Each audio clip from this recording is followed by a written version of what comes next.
Hello, everybody. Welcome to Robotics 101, Robot Literacy 101. Everything you need to know to start building your own robot.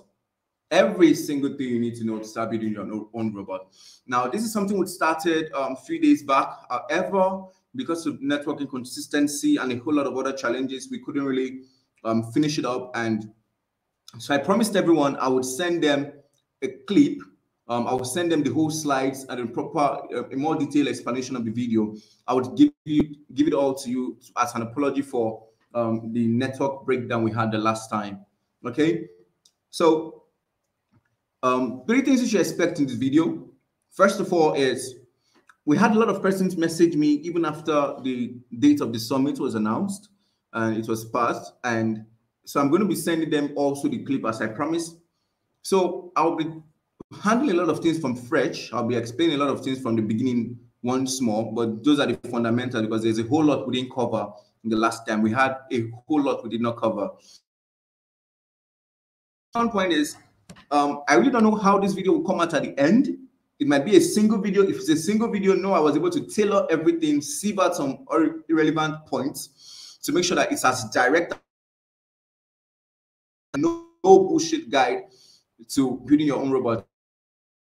It's not just something you just source out from the internet out there and all of that. Okay. Now, another thing is, but however, if I'm not able, you might be seeing the videos in a lot of series, maybe about 4 to 5 or 2 to 3 of them. So it doesn't become too long. I know this is when you open up the video and you're seeing about 3 hours or 5 hours long video. Like it's anticipate as we move forward. Okay. So I've giving you the details of what you need to know. So let's get started. Now, what are robots? A very simple definition I use, and this is the same definition I gave to us the last time we had the class, was robots are physical devices that are capable of sensing their environment and acting on those senses. So currently, now this is what the definition is very important because we have a lot of things that looks like robots but are not robots. We have a lot of machines that are not robots. Pay attention to this. So the first thing is they have to be physical devices. They have to exist in the real world. Hence it's highlighted physical devices. Okay. Now they're capable of sensing their environment and acting on their senses to carry out a variety of tasks autonomously. Okay, good. This is what robots are. Take note, sense their environment, act on them to carry out various tasks autonomously. So over to the next slide. Now, remember I said something in the definition when I was talking about definition, that there are robots that are not machines, because there's a difference between robots react to them, carry out a lot of things on their own accord or as pre-programmed. On the contrary, machines are incapable of doing this. They cannot sense their environment, and for some which are equipped with sensors, they cannot respond to these senses on their own accord. So this is a very big differentiating factor when we're talking about robots and machines. And I'm going to give you an example. A popular example I use a lot, and this was what I used the last time. So look at the vehicle. At the right, you have your traditional vehicle. This is pretty old. That was how I had to bring it up. You could drive with this and do a lot of things with it. Yes, it's a machine. On the other side, we have an automobile. Now, the first one, the latter cannot sense the environment. If you're driving and there's someone across the road, the vehicle will not stop. If you're driving and the light goes from green to red, the vehicle would not stop unless you ignite the brake. On the other hand, for robots, they can sense the environment. As much as the way another vehicle is moving towards them, the speed at which the vehicle is coming towards them, judge whether it's safe or unsafe, and take corresponding actions. In fact, videos from Tesla dashcam, so you see how their vehicles handle a lot of accidental scenes and saves the occupants and the people in the vehicle from accident and a whole lot of that. I'm going to be sending some footage. I'll put the link up for some footage and you can go through them much later up. Okay. Also, these vehicles are really smart. the vehicle could move in, they recognize traffic lights, change according to them. They could be moving and the light goes from green to red, or would stop. Someone enters the road, the vehicle would stop or maneuver to avoid hitting the person, and a whole lot of that. This is because they are smart, they are robots, they can sense their environment. Please take note of that. They can sense their environment and respond to them. So I believe that's simple enough. On the contrary, if you don't get it, please feel free to send a message or ask a question on the comment below and we'll get to you immediately. Okay, so I had to add this to the slide, advantages of robots.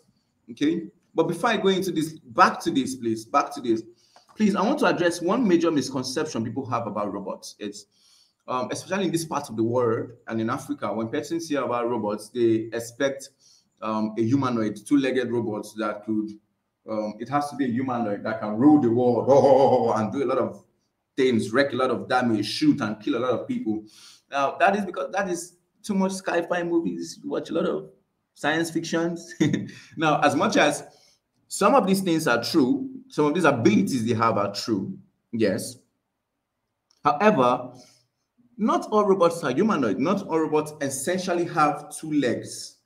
We have robots that use wheel for locomotion. They use wheel. Others use legged locomotion. That's it can even be, some of them even use as much as 4 legs, 6, and a whole lot of that. We have hexapods and a whole lot of that too. Okay, so that's one major thing I want to really address. When we talk about robots, it must not be a big humanoid that you could use to go bully someone or send to be your personal bodyguard and all of that. Please, this is one major myth I see a lot of persons. In fact, the first time they hear about robots, they have to see a humanoid, 2-leg, can stand, can beat up someone. Please, no. Those are misconceptions of robotics. Okay?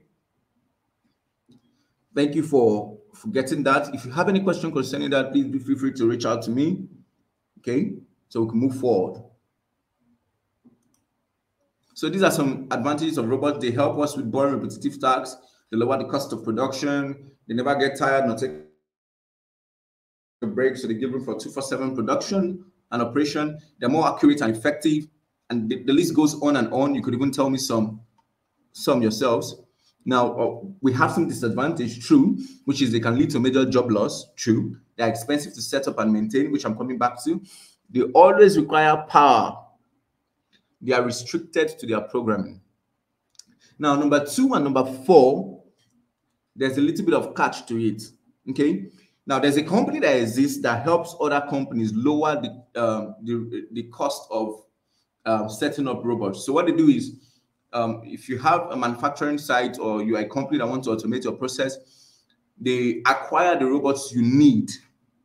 They handle the upfront initial heavy cost.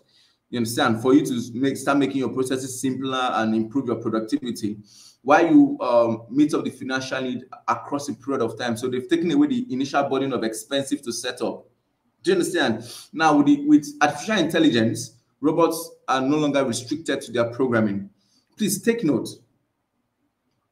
Artificial intelligence is a capability that can be embedded into robots. Robots are not AI, and AI is not robotics. Do you understand? Okay. So, for example, let me use living things.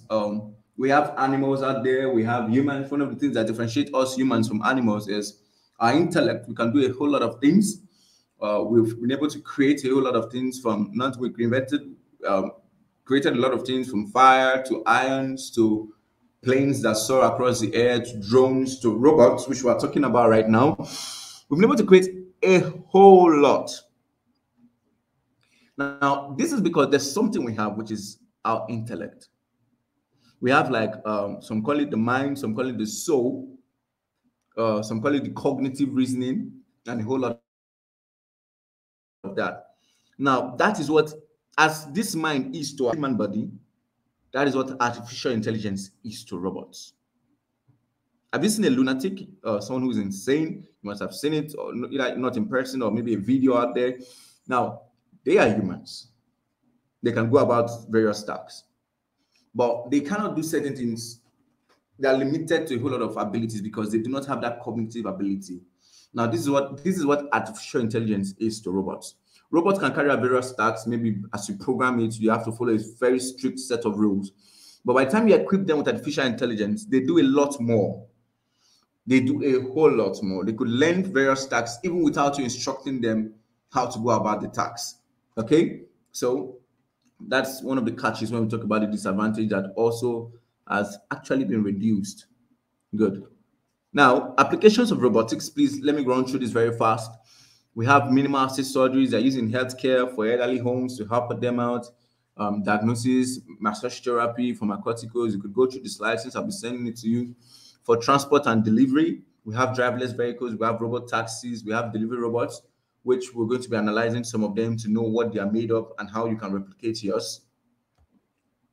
We have robots that are being used in agriculture, for irrigation robots, for pest and disease check. There are robots that go through the farm to scan. There are robots that carry out harvesting purposes. The applications is endless. There are robots that are being used in military. We have warfare, we have rescue, we have environmental policing and monitoring, we have drone surveillance. Okay, let me talk about environmental policing and monitoring. I saw one in a particular city where the robot would move around the driveway, and it was equipped with cameras. We'll talk about that much later, much of what makes them up. And whenever it's equipped with artificial intelligence also, yes. So whenever it detects something fishy, if someone is in danger and all of that, because they're equipped with AI, they could detect just the way if someone is being robbed, you'll be able to know that this person is being robbed. So they are equipped with this and they can trigger certain alarms or alert the police immediately and a whole lot of that. So this is for environmental policing. This is one of the amazing applications of robotics. So we have robots in hotel and accommodation. We've heard of, I'm sure you could check it up. The Alibaba Fly Zoo Hotel is one hotel that is heavily automated. We have robots that helps you at waiters and a whole lot of that. Hotel and restaurant, receptionist, luggage assist. Okay. I used to know about Oga Laboratory. You could check them out too. The Oga Laboratory does something very wonderful. They are used in the hospitality industry too. So they help people who are paralyzed, who have severe health issues to still earn a living, so they don't get defined and limited by their health status. So that is using BCI. They are being connected to robots. So they could lay somewhere, they could be lying down somewhere. There's a room where they keep them in bed, lie comfortably, and there are robots that are connected to them. The robots go to customers in the restaurant, talk to them, serve them their meal and all of that. And the patients are being paid for doing that. Okay, this is one of the many applications of robotics. We have robots that are used in manufacturing, which is the common one we all know about. We have robots that are used in exploration. Okay, now we know a lot of environments are really harmful to us. Currently, NASA and a whole lot of persons are working on Mars exploration. Now, we haven't set our foot in Mars because of the environment. It's really harsh and a whole lot of it. But we have robots that are doing these explorations, giving us data over there, analyzing the soil samples, the air quality, and a whole lot of things. Even for volcanoes,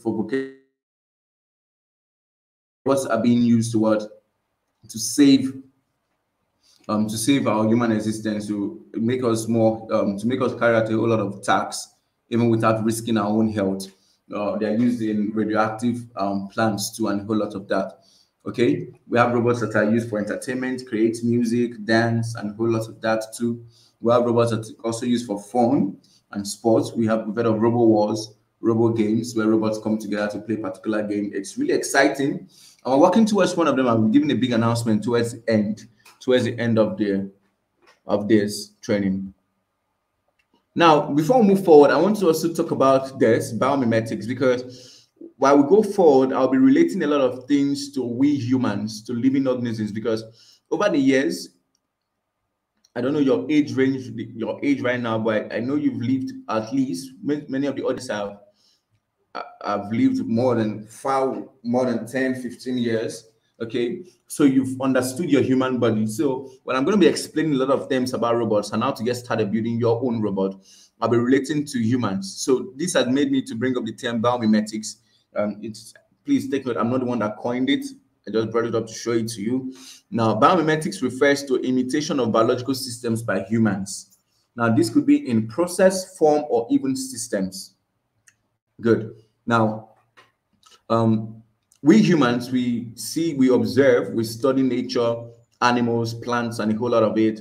And we see the way a lot of processes are being formed, and we could recreate these things. This is the way we've been able to create a whole lot of machines for us to fly, use airplanes. There are persons who studied birds, how they fly, how they glide through the air, and that is how we've been able to create this. When we'll be talking about other sensors like the ultrasonic sensor, it's came out a lot of studying animals like bats.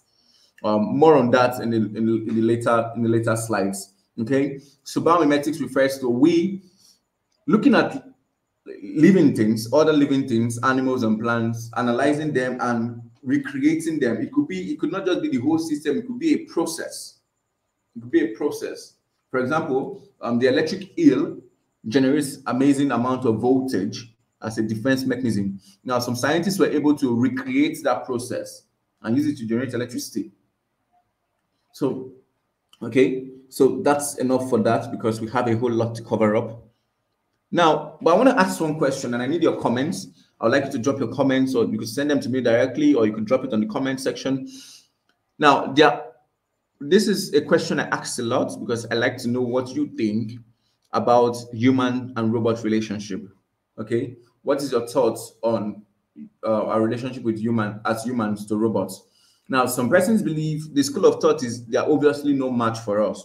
We created them. Our intellect brought out robots, so we can keep evolving and keep being better than them. On the other hand, some other persons have the school of thought that they can displace us because they are super intelligent, especially when we talk about artificial intelligence, and we even have what we call general AI and super artificial intelligence. That these things have been able to evolve. They've learned so much. They've acquired a lot of data, and they can actually lead to the end of human civilization. The third school of thought is that the only means of continuous existence is to make a lot if we are together, if we work together. Okay, good. So I would like to get your opinion. Let's dive into the anatomy of robots, the essential building block of every robot. Now, this is where it's wonderful. Now, every robot you see, every robot that you will see, that you have ever seen and you will ever see, has these fundamental building blocks. Now, the same way we live in things, every living thing you know has their characteristics. You can know that for you to be a living thing, you have to have a respiratory system, and a excretory system, a digestive system, a nervous system, and a whole lot of that. For you to be a living organism, you have to have these systems. Also, for robots, they have to have these systems in place. Now, these are systems that when you bring together, you can create an amazing, unlimited level of robots with different functionalities. So I'm going to be diving straight to the building blocks. Okay, the building systems. We have the body frame. Okay, now the body frame, we have the sensors, we have the actuators, we have locomotion, we have effectors and manipulators, we have the power, we have the brain. These are more like the systems of robots, the subsystems, the anatomy of a robot. So I'm going to be diving into them one after the other. And I'm going to try my best to use a lot of simplified terms because I know we have a lot of people who are just getting into robotics. And one of the things I want to avoid is, okay, let me give you a personal touch. Is when I got started with robotics, when I remember I would always want to make research aside the classes I was taking. I also want to make research. I would always stumble on words that I really did not know. So I ended up opening multiple tabs because I would want to check what that word is, what it means. And most of the time, checking that word would lead me to another word, and I would have a whole lot of tabs open. So I used to have, sometimes I've literally opened over 100 tablets that my laptop started freezing. It was hanging a whole lot, and I had to shut it down, restart the whole PC. That's just okay. So I'm going to be trying to avoid that, so I don't use words that are ambiguous to you. So let me start from the body frame. Now, the body frame of a robot is similar to the skeletal system of we humans. It holds the components in place. It keeps the building blocks together and gives it a unique shape or form. Now, let's take note of this, that the design of each frame differs from robot to robot, and it depends on the purpose of the robot. Good. Now, let's say I want a robot that could deliver pizza.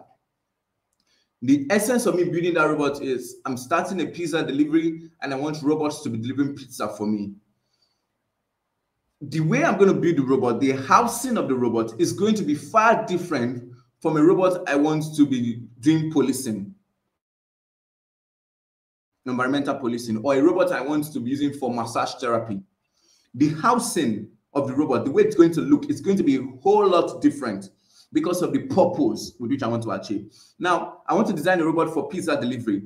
Okay. In fact, let's just use only delivery robots right now. I want to, if I'm designing a robot, I'll be using for deliver foodstuff and pizza. Another one, I want to use it to deliver goods and services. And the third one, I want to use to deliver heavyweight goods, cargoes. These are 3 robots I'm designing. They are all doing what? Delivery.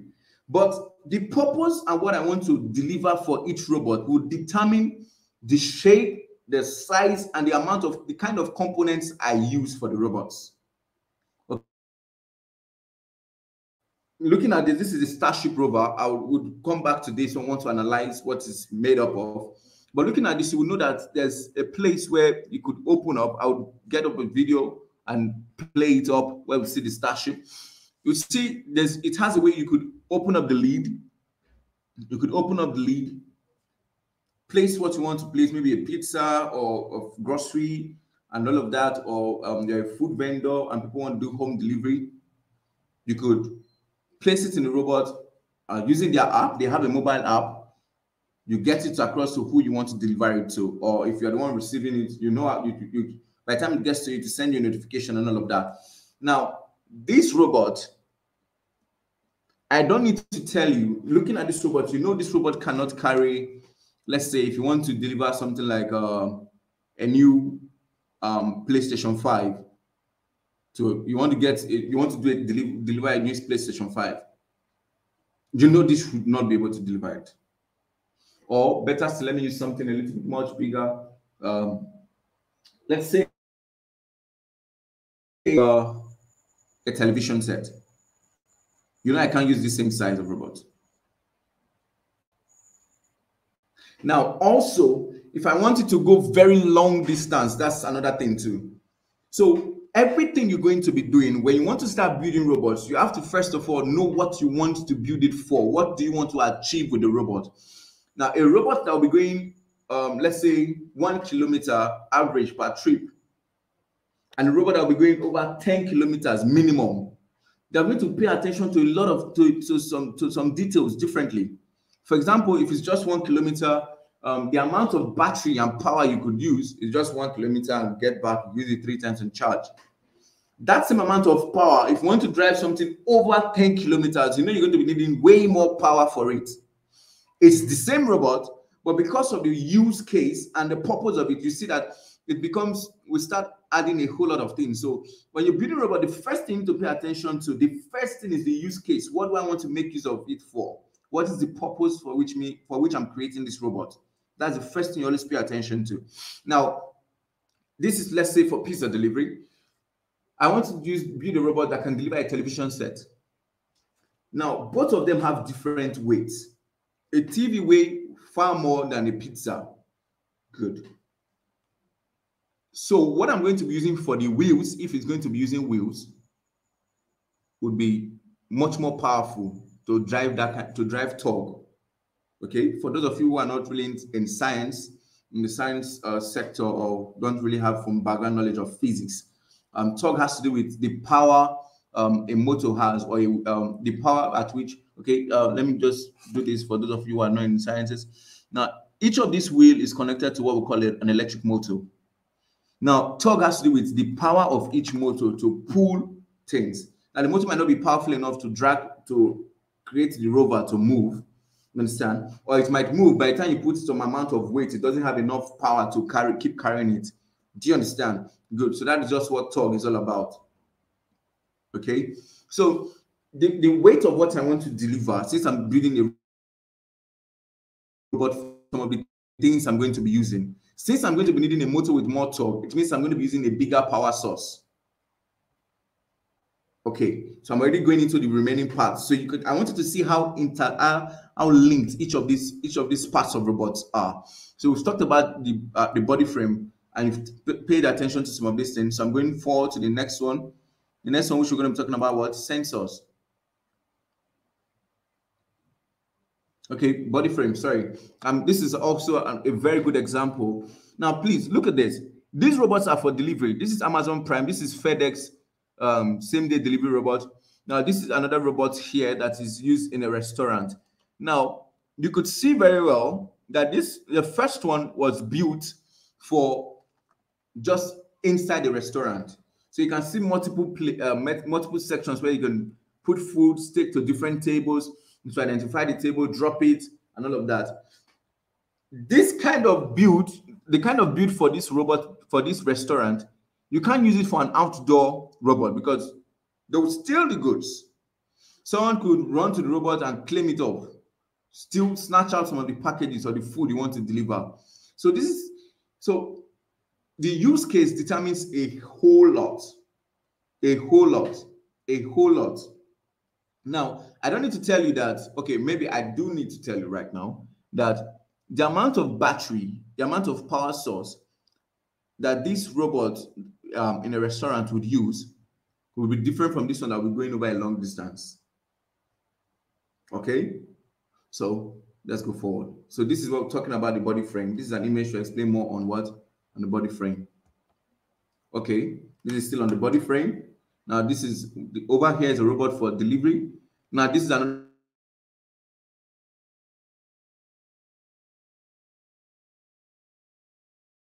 You can see the way it's being built. It has to have an arm, a hand, 2 arms to use. In fact, it could be more. It could be way more than that to handle pots, spoons, spatulas, knives, and a whole lot of that. So there's no way you would build a robot for kitchen the same way you would build a robot that you use for just restaurant delivery. So the use case determines first of all, body frame, how it's going to look. Okay, so let's go forward.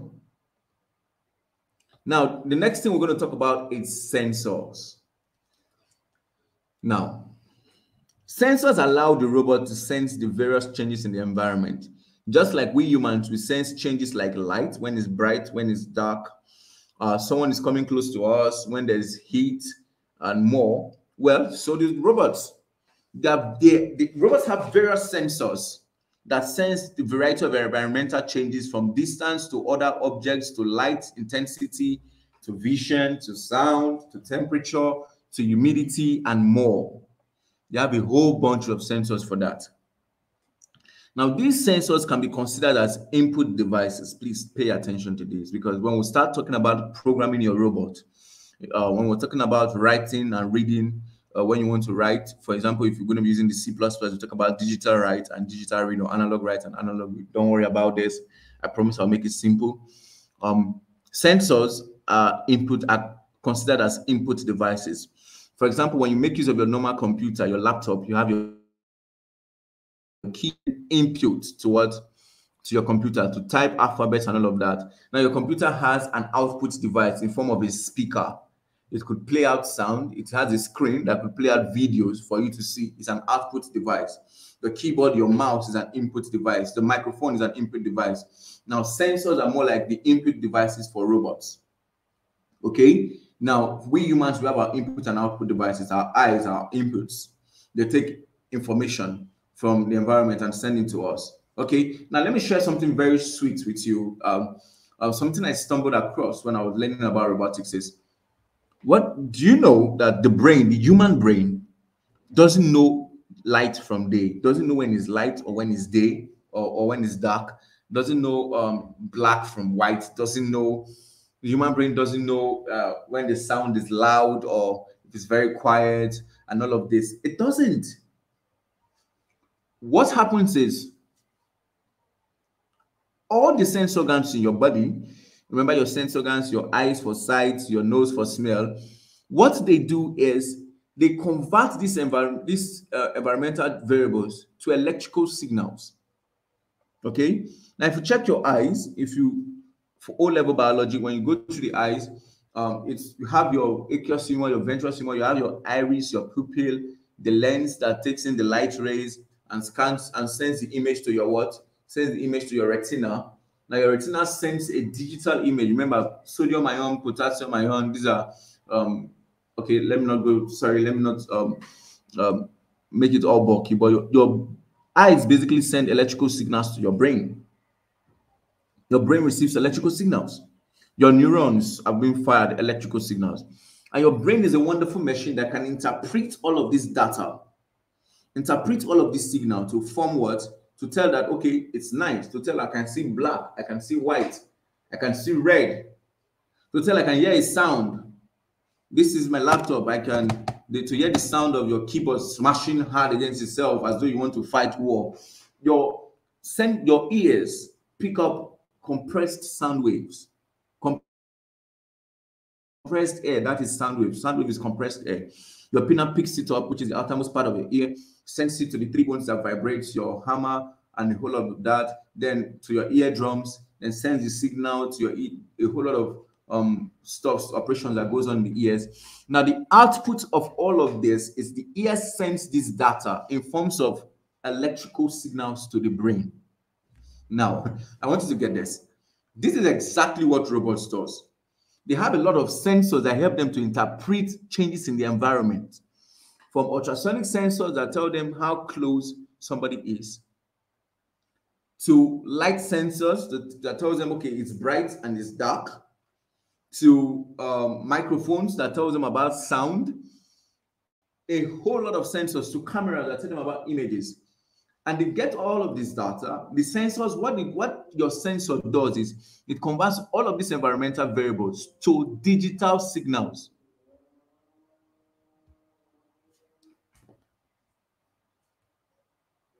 It converts all of these to what? To digital signals. Okay. Now, this video is already getting long. We're at 32 minutes already. Okay, so I would stop it here to set up the rest. Now, please, let me, okay, to set up the rest.